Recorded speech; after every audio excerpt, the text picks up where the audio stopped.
All right, we got Jeanette here today. She's visiting us here at Highland Park. We've been having a blast. In fact, we've all been laughing our butts off. But we wanted to show you guys how to replace a blade on a saw. Because, you know, a lot of people are not very mechanically inclined. If you're getting into lapidary, it can be very hard if you're like, oh gosh, am I doing the right thing? And so we wanted to shoot a video on how to do this because it's a really easy process, but it ain't easy if you don't know it. So let's go through the process here. I'm actually going to open the hood all the way back here. I'm going to rest it back there so you guys can see what's going on. I already have the blade off of this machine, but I'm going to show you the whole process. So on this saw, this is our inner flange. Some saws, the inner and outer flanges are identical. Some they're different. This one is different.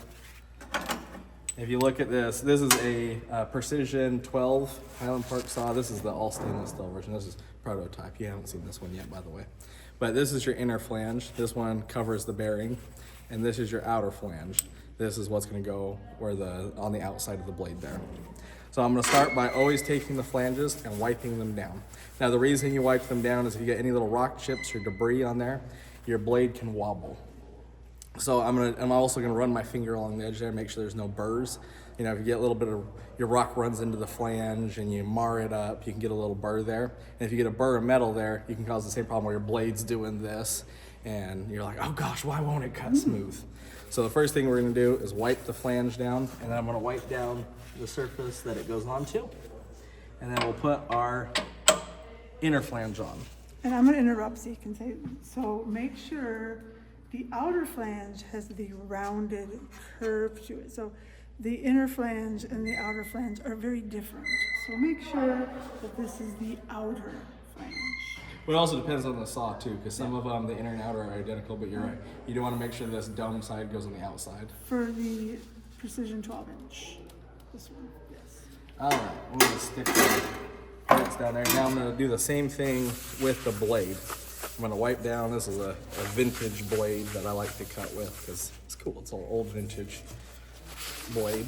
But you want to do the same thing with the blade where you're wiping the blade down. And then this is not a washer. This is a bushing. It does a different job. I'm going to clean this off as well. This goes inside the hole on your blade to make it fit the arbor. Now this one's a little bit loose, which is fine. It doesn't need to be tight. But what I'm going to do is put that on the saw, and then I'm going to put the bushing in the middle. And now if you look, I pushed it in too far. That's okay. Right there.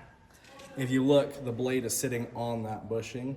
If you're not on that bushing and you put the blade in there, what will happen is your blade will run out of round because it's got a big hole with a small arbor moving around in it. So you want to make sure your blade is sitting on the bushing. Now we're going to grab our outer flange. And I'm going to do the same thing where I wipe it off, make sure there's no little burrs or chips on there. Clean it up good. And then we can put our outer flange on. Now on this saw, it's a bolt that goes through it that holds it all together. This is actually one of John's first designs, was a similar saw to this. It's had a few upgrades since the first one he built. But this saw has had his own design to it, so he changed the way that this goes together. It's got a really heavy duty arbor on this. I'm gonna put that and screw that in there. Now you don't need to go crazy tightening your blade. Get it finger tight. And then what I'm gonna do, you don't wanna push your blade laterally, side to side like this. But I do put pressure on the blade while I tighten it. So I'm pushing straight down just enough to keep it from moving. And tighten up, that's it. Maybe a quarter turn with a wrench once it's snug. Now we're good to go.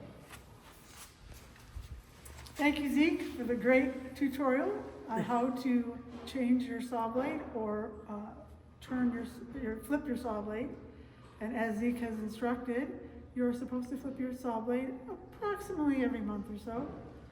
And you can look forward to more videos from Zeke and I, Highland Park Lapidary.